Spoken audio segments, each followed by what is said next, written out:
La Côte d'Ivoire sont-ils réellement invincibles pour la suite de la compétition? Salut à tous, c'est Mignon, j'espère que tout va bien. Donc aujourd'hui, 9-2, tout simplement comme vous le savez, la Côte d'Ivoire a réussi à se qualifier en demi-finale de sa propre compétition dans cette Coupe d'Afrique avec un superbe match fou qui s'est déroulé juste avant justement. Donc face à la Côte d'Ivoire, face au Mali justement, avec cette victoire 2-1 décrochée dans le temps additionnel, dans les fins de prolongation, avec un super but de Oumar Diakité bien entendu. Donc on va déjà revenir et se poser la question sur ce match-là, bien sûr. Est-ce que la Côte d'Ivoire est-elle réellement invincible pour la suite de la compétition?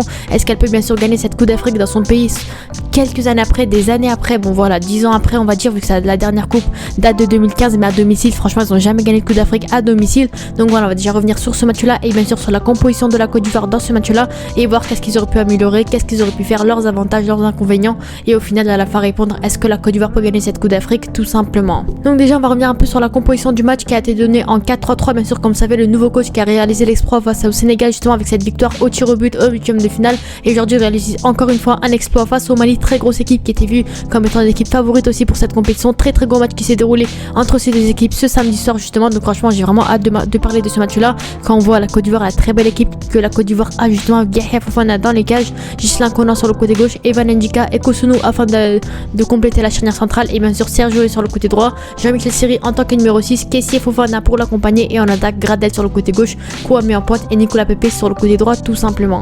Donc si déjà je reviens un peu personnellement de mon avis sur la composition déjà qui a été donnée de base, personnellement je trouve que franchement elle était assez bonne en défense, en attaque, en défense, au milieu de terrain. Franchement le milieu de terrain c'est le milieu que j'attendais, les trois milieux qui avaient le plus assuré lors des derniers matchs, qui étaient le plus intéressant. Et en défense personnellement j'aurais peut-être plus vu un Wilfried Singo qui aurait pu être un peu plus intéressant à la place d'un Serge Aurier, quand on a vu que les dernières performances de Serge Aurier qui étaient un peu plus compliquées. Donc franchement personnellement j'aurais un peu plus vu un Wilfried Singo. Et en attaque personnellement c'est là que j'ai vraiment rien compris, quand on voit le talent, le potentiel qu'ils ont sur le banc. Ils ont des Jérémy Boga, des Sébastien Haller, des Adjingra, des Jonathan Bamba, et derrière ils vont nous tuer leurs équipes, ils vont nous mettre des Kouamé, ils vont nous mettre des Max-Alain Gradel, des Nicolas Pepe qui n'ont pas très assuré lors des derniers matchs. Et personnellement c'est là que j'ai rien compris du tout dès la composition de base. J'ai vraiment été dégoûté quand on voit des Adjingra qui ont assuré notamment des Jérémy Boga ou des Jonathan Bamba. Là j'ai pas compris du tout, mais en soi globalement la composition fait le taf on va dire. Mais malheureusement on a vu que dans cette première mi-temps c'était très compliqué pour la Côte d'Ivoire justement, avec deux pénaltys déclenchés entre guillemets, dont un qui n'a pas été sifflé de Kosunu, et un deuxième pénalty bien sûr qui a été sifflé par Kosunu sur une faute dans la surface de réparation. Match de Kosunu qui a été très compliqué, qui notamment se fait exclure à la fin de la première mi-temps. C'était un match très compliqué pour lui, malgré le fait qu'on ait vu un très bon match de sa part contre le Sénégal, mais ce soir là c'était pas du tout son soir. Malheureusement il a été exclu à la fin de la mi-temps, mais on a vu que c'était très compliqué pour la Côte d'Ivoire, manque de sérénité pour la Côte d'Ivoire. On voit qu'ils s'entendaient pas vraiment entre la défense et le gardien, il n'y a pas vraiment de cohésion, on voit que ça fait pas très longtemps qu'ils jouent ensemble, il y a beaucoup de nouvelles choses qu'ils apprennent, etc. Beaucoup de jeunes joueurs notamment, donc on a vu que c'était très compliqué pour eux. Attaque très mitigée des deux côtés, notamment dans cette première mi-temps. On a vu que franchement en soi le Mali était bien plus intéressant avec beaucoup plus d'occasions, on va pas se le cacher, mais en tout cas globalement c'était très compliqué pour eux. On a vu qu'il n'y avait pas beaucoup de buts, la Côte d'Ivoire qui se crée quasiment aucune occasion, le Mali qui se crée 2-3 occasions, mais c'était quand même compliqué pour eux. Et derrière on a vu que c'était compliqué pour eux. On a vu que juste avant la mi-temps on a eu justement le changement Wilfried Singo à la place de Nicolas Pepe. Malheureusement Nicolas Pepe qui doit sortir parce que bien sûr la défense est réduite à 3, donc c'était compliqué pour eux, obligé de faire entrer Wilfried Singo. Personnellement j'aurais plus pensé à faire sortir Max-Alain Gradel qui malheureusement est très décevant dans cette compétition, mais derrière malheureusement c'était compliqué pour eux, beaucoup trop de déchets du côté ivoirien, et du côté malien c'était un peu meilleur on va dire, avec des meilleurs ballons, des meilleurs tirs, des meilleures passes, des meilleures choses. Mais du côté ivoirien il y avait un réel manque de sérénité, très compliqué pour eux. On a vu que franchement ils étaient clairement en difficulté face au Mali, notamment réduit à 10 à la fin de la première mi-temps. Mais voilà, on a vu clairement une meilleure possession et un meilleur jeu du Mali durant la première mi-temps, durant la deuxième mi-temps notamment. Et bien sûr, comme vous le savez, à la 85e minute, il me semble le superbe but justement de la Côte d'Ivoire de Adjingra justement, qui rentre en fin de match, qui est vraiment très intéressant. Personnellement, franchement, j'ai beaucoup aimé le match notamment du coach et de l'équipe de la Côte d'Ivoire. Malheureusement, j'ai quand même été déçu de la part des joueurs de la Côte d'Ivoire. C'était compliqué pour eux. Ils jouaient clairement sur les contre-attaques, sur des mauvais ballons envoyés vers l'avant. C'était très compliqué pour eux. La moitié de l'équipe, voire toute l'équipe, n'était pas en grande forme dans cette mi-temps jusqu'à la 85 minutes bien entendu. Mais bien sûr on a eu le changement majeur justement de ce coach là. Bien sûr heureusement que Yahya Fofana a repoussé le tir, le penalty justement du gardien qui a repoussé le tir justement du joueur malien, malheureusement qui est Nos il me semble, malheureusement qui a tiré un mauvais penalty, qui a vraiment été très décevant dans ce match là, qui perd beaucoup de ballons, qui a des mauvais tirs, qui aurait pu créer des occasions de but, qui malheureusement il les perd. C'était très compliqué pour eux, mais heureusement qu'on a un bon Yahya Fofana dans les cages. Pour moi c'est l'un des joueurs phares justement de ce match là, qui a été vraiment très intéressant. Pour moi il y avait aussi la défense malienne et Sinayoko qui étaient vraiment les gros dangers de cette équipe là. C'est eux vraiment qui faisaient en sorte que la Côte d'Ivoire ne puisse pas marquer. Et bien sûr comme vous savez en fin de match on a eu les changements majeurs justement de Oumar Diakité qui était vraiment très intéressant, de Sébastien Haller qui rentre notamment, et bien sûr comme vous savez de Simon Adingra qui réussit à marquer, à égaliser en toute fin de match à la 85e minute sur une superbe action, passe sur Seko Fofana qui lui refait la passe, et bien sûr qui réussit à marquer sur ce côté là, et on voit que c'est clairement à ce moment là que la Côte d'Ivoire a réussi à se relancer. On a vu que durant la prolongation, on a vu que clairement la Côte d'Ivoire était bien plus intéressant, avait bien plus d'occasions par rapport à leur changement d'attaque. On a vu que c'était vraiment beaucoup plus intéressant.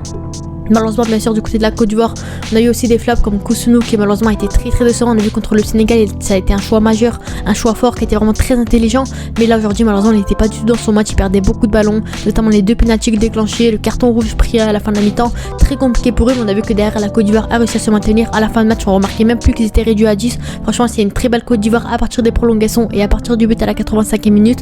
C'est à partir du moment où on a eu les 3 attaquants qui rentraient, à partir du moment où Haller, Adingra et Diakité sont rentrés, et on a vu que l'attaque à ce moment-là était bien plus intéressante dès le début. Personnellement, parce que si ces 3 attaquants étaient déjà alignés, personnellement la Côte d'Ivoire aurait pu gagner ce match sans aucune difficulté, mais malheureusement ça a été bien le contraire, bien entendu. Mais malheureusement on avait aussi eu beaucoup plus de flaps du côté de la Côte d'Ivoire avec Kouame, Serge Aurier et Jean-Michel Siri qui malheureusement m'ont beaucoup déçu, notamment Jean-Michel Siri qui a fini homme du match face au Sénégal, qui aujourd'hui a perdu beaucoup de ballons. C'est lui notamment le fautif justement entre guillemets sur la faute de Kousounou à la fin de la première mi-temps, mais malheureusement voilà, on peut pas trop lui en vouloir non plus. On a derrière Serge Aurier qui a été décevant aussi, encore une fois. Comme vous savez, quand je vous dis que Singo est plus intéressant que Aurier, c'est pas pour rien. Et bien sûr Kouame qui n'a rien à faire du tout, qui a perdu des ballons, qui n'a eu quasiment aucun ballon, très compliqué pour lui, beaucoup de hors-jeu. Donc franchement Kouame, j'étais vraiment très déçu, mais ça montre encore une fois que Haller mériterait bien sûr sa titularisation devant un joueur comme celui-ci. Pour moi, Adingra, franchement c'est l'homme phare de ce match-là, très intéressant, qui a réussi à récupérer l'égalisation, qui fait une superbe action dans la surface de réparation.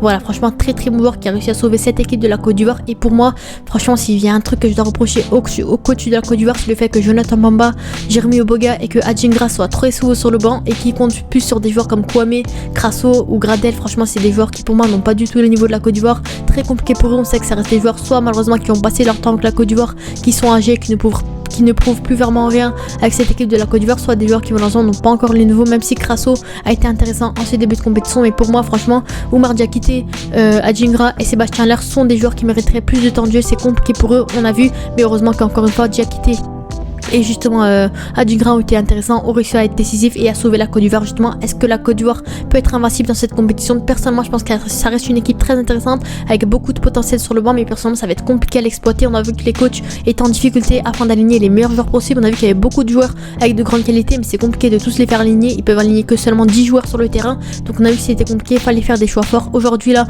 le coach a fait des choix forts avec des changements, avec des bons joueurs mis sur le terrain dès le début. Donc franchement pour moi ça a été assez intelligent, mais malheureusement encore une fois il y a des joueurs qui doivent laisser leur place, tout comme Max-Alain Gradel, comme des Kouame malheureusement qui ont été décevants, Serge Aurier notamment. Donc franchement pour moi c'est des joueurs comme ça qu'il faut laisser leur place. Bien entendu ils ont passé leur temps avec la Côte d'Ivoire et pour moi il faut laisser la place à la jeunesse. Il y a des joueurs qui franchement montrent de très belles choses en ce début de saison. Pour moi la Côte d'Ivoire a un réel potentiel avec justement leurs supporters. On a vu dans ce match là encore une fois la preuve que franchement leur stade était rempli, les Ivoiriens sont chauds. Franchement ils ont vraiment envie de voir leur pays gagner la compétition dans leur pays. Justement franchement très bonne équipe avec un énorme potentiel qui prouve encore une fois que ça reste une équipe, une bonne nation du football. Et pour moi franchement cette équipe a tous les moyens, tout ce qu'il faut pour gagner la suite de la compétition. Ils ont fait le plus gros en éliminant le Sénégal, en éliminant le Mali. Pour moi franchement ils n'ont pas d'autre moyen que de gagner cette Coupe d'Afrique. Je sais que ça reste une équipe avec vraiment un énorme potentiel, un fort niveau, mais franchement pour moi le coach doit juste faire les bons choix.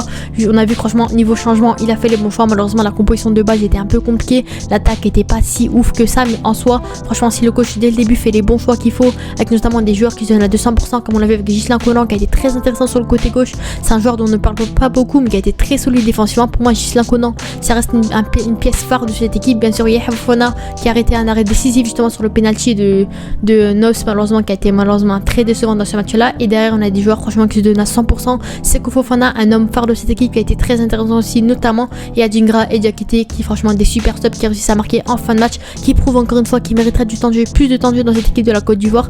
Et pour moi cette équipe franchement c'est une équipe avec un énorme potentiel, malgré le fait que le Mali avait la possession pour la première fois. On sait que la Côte d'Ivoire c'est une équipe habituellement qui joue avec la possession mais qui malheureusement ne sait pas quoi faire du ballon. Ils ont très souvent la possession mais malheureusement ils ne créent pas beaucoup d'occasions. Mais là on a vu que c'était l'inverse, ils jouaient plus sur les contre-attaques, ils avaient beaucoup moins la possession que le Mali. Malheureusement le Mali c'était vraiment un scénario 100% Mali avec au début voilà d'Afrique bien réussi à mener le match, ils ont beaucoup plus d'occasions, beaucoup plus de le ballon extrême. On a vu que franchement à la 85e minute, malheureusement les mauvais choix du coach malien ont fait que malheureusement la Côte d'Ivoire, enfin heureusement pour eux, a réussi à égaliser justement en faisant entrer pas mal de défenseurs, pas mal de milieux de terrain, histoire de jouer un maximum défensif, mais ce qui a fait que la Côte d'Ivoire a réussi à mener et à gagner ce match-là tout simplement. Donc est-ce que la Côte d'Ivoire peut-elle gagner justement, est-elle invincible réellement? Personnellement je pense qu'après cette victoire et après le jeu qu'ils ont montré justement aux prolongations et à la fin du match, je pense que ça reste une équipe avec un énorme potentiel qui pour moi bien sûr pourrait prétendre à cette Coupe d'Afrique personnellement, et je sais que c'est la plupart des avis des gens, c'était une équipe qu'on voyait comme étant favorite pour la compétition. Malheureusement en poule ils ont beaucoup déçu avec ses défaites et ses mauvais